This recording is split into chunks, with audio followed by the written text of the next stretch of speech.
주님은 우리의 자랑입니다. 그렇다면 우리도 주님의 자랑이 되어야 합니다. 더 나아가 많은 믿음의 성도의 자랑이 되어야 합니다. 오늘 하루 주의 말씀과 사랑 안에서 최선을 다해 사랑하며 헌신하며 살아 많은 사람의 자랑이 되며 기쁨이 되는 복된 하루가 되길 기도합니다.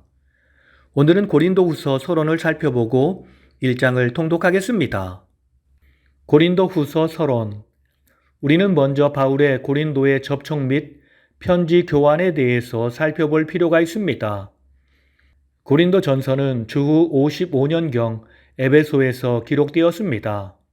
사도행전 20장 1에서 3절에서 우리는 그 후 바울이 유대에 있는 가난한 기독교인들을 위해 이방인 교회에서 모금한 헌금을 갖고 예루살렘으로 올라가기 전에 고린도를 방문한 사실을 알 수 있습니다.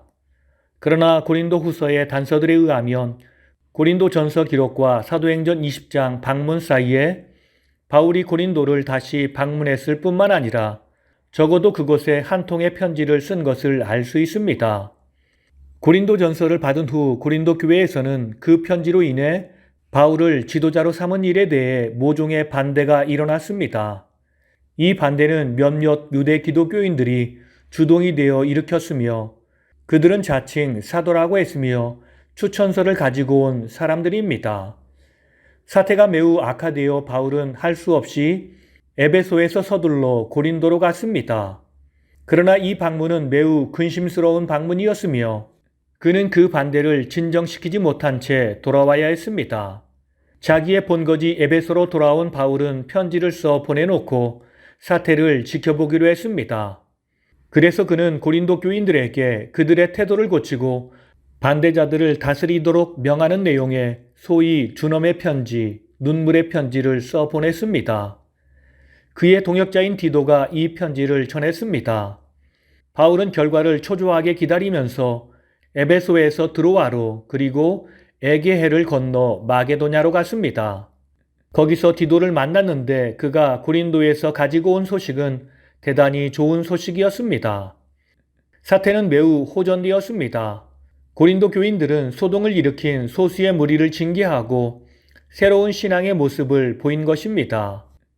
그래서 바울은 앉아서 고린도 교회에 감사의 편지를 썼습니다. 이것이 지금의 고린도 후서입니다. 이 편지는 어쩌면 고린도 후서 1장에서 9장일 가능성도 있습니다. 왜 이런 추측이 나오는 것일까요? 우리는 조금 전에 준엄의 편지에 대해 말했습니다. 그 중에 남아있는 부분은 없을까? 고린도 후서를 주의 깊게 읽어본 사람은 누구나 9장 이후 갑작스러운 어조로 변화된 것을 눈치챌 수 있습니다. 그 전까지는 바울의 어조는 사뭇 감사에 넘치는 화해의 어조입니다. 그런데 10장에 들어서면서부터는 감사에 찬 마음이 자기의 사도권에 대한 맹렬한 변호와 거짓 사도들과 사단의 일꾼들에 대한 맹렬한 비난으로 돌변합니다. 곧 10에서 13장은 그 앞에 있는 내용, 곧 감사의 내용과는 맞지 않은 것으로 앞의 이야기를 무너뜨릴 수 있는 내용입니다. 그렇기에 일부 학자들은 고린도 후서 10에서 13장이 근심스러운 방문 이후에 쓴 준엄한 편지의 일부분이라고 이야기하는 사람도 있습니다. 그런데 어떤 사람은 9장과 10장 사이에 내용의 불일치에 대해서 9장과 10장 사이에는 시간상의 간격이 있다고 이야기합니다.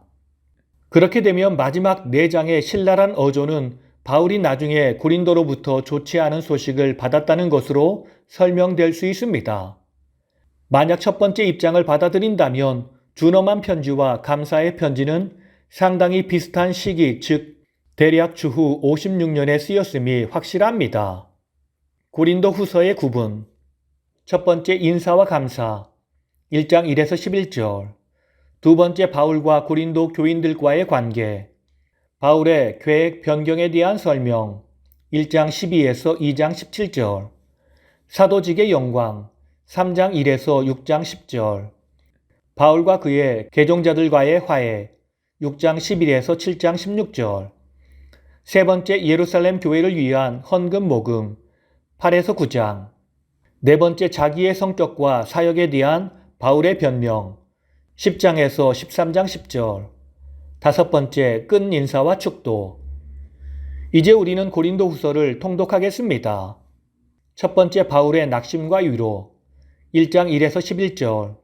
사도적 인사와 찬양, 감사의 신앙 고백. 1에서 2절. 고린도 교회와 온 아가야 지방의 성도들에 대한 사도적 인사. 하나님의 뜻으로 말미암아 그리스도 예수의 사도된 바울과 형제 디모데, 고린도에 있는 하나님의 교회와 아가야에 있는 모든 성도에게 은혜와 평강이 있기를 원하노라. 3에서 7절. 위로의 하나님께 대한 찬양과 넘치는 위로에 대한 감사의 고백. 찬송하리로다 우리 주 예수 그리스도의 하나님, 자비의 아버지, 모든 위로의 하나님을. 우리의 모든 환난 중에서 우리를 위로하사 그 위로로 모든 환난 중에 있는 자들을 위로하게 하시는도다. 그리스도의 고난이 우리에게 넘치는 것처럼 그분의 위로도 우리에게 넘치는도다. 우리가 환난 당하는 것도 너희가 위로와 구원을 받게 하려는 것이며 우리가 위로를 받는 것도 너희가 위로를 받게 하려는 것이라. 이 위로가 고난을 견디는 힘이 되는도다. 너희가 고난에 참여하는 자가 된 것 같이 위로에도 그러할 것이라. 8에서 10절. 아시아에서 당한 환난 중에서 하나님의 구원에 대한 간증. 우리가 아시아에서 힘에 겹도록 심한 고난을 당하여 산 소망까지 끊어졌었도다. 이는 우리로 자기를 의지하지 말고 오직 죽은 자를 다시 살리시는 하나님만 의지하게 하심이라. 그가 이 큰 사망에서 우리를 건지셨고 앞으로도 건지시길 바라노라. 11절. 고린도 성도들을 향한 중보 기도 요청. 우리를 위하여 기도함으로 도우라. 이는 우리가 많은 사람의 기도로 얻은 은사가 많은 사람의 감사 제목이 되리라. 1장 12에서 14절. 고린도 교인들을 향한 바울의 양심의 증거와 소망. 12절. 고린도 교회를 향한 자기 사역의 거룩함과 진실성에 대한 확신 선언. 우리가 너희에게 하나님의 거룩함과 진실함으로 행하였고 하나님의 은혜로 행하였으니 우리 양심이 증언하고 이것이 우리의 자랑이라. 13에서 14절. 고린도 성도들과 자신이 피차에 자랑이 되기를 바라는 소망 피력. 오직 너희가 읽고 아는 것 외에 다른 것을 쓰지 아니하노라. 우리 주 예수의 날에는 너희가 우리의 자랑이 되고 우리가 너희의 자랑이 되리라. 오늘 말씀을 통해 주시는 교훈은 첫째로 성도는 서로의 자랑이 되어야 합니다.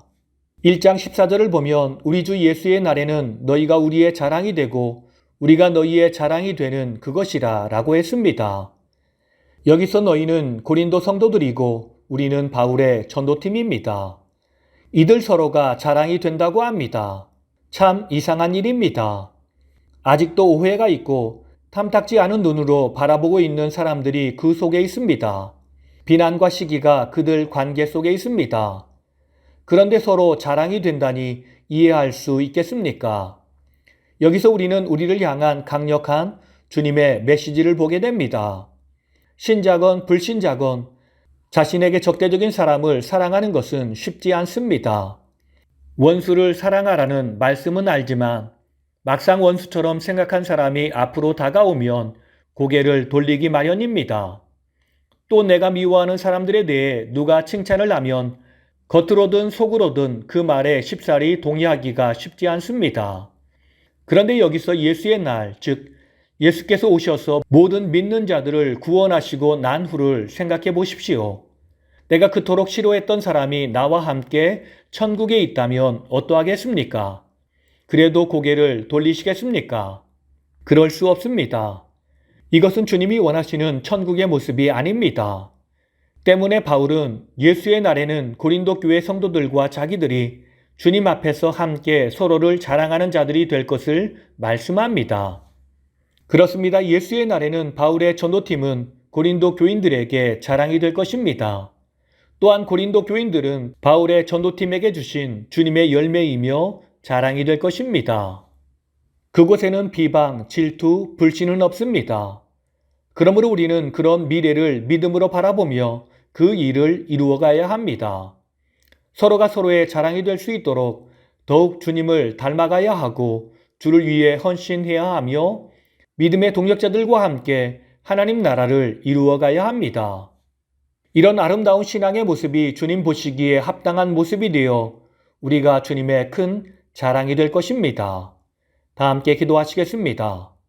부족하고 연약한 죄인이지만 우리를 끝까지 사랑하시어 우리로 주님의 자랑이 되도록 인도하시며 붙드시는 주님, 우리가 그런 주님의 마음을 알고 더욱 말씀 안에서 헌신하는 주의 제자가 되게 하옵소서. 믿음의 공동체를 서로 사랑하며 섬김으로 주의 선하신 뜻을 이 땅에 선포하는 제자가 되게 하옵소서. 그래서 믿음의 성도들이 우리의 열심과 헌신을 보고 기뻐하며 자랑하는 놀라운 역사가 나타나게 하옵소서. 우리의 믿음의 본이신 예수님의 이름으로 기도드립니다. 아멘.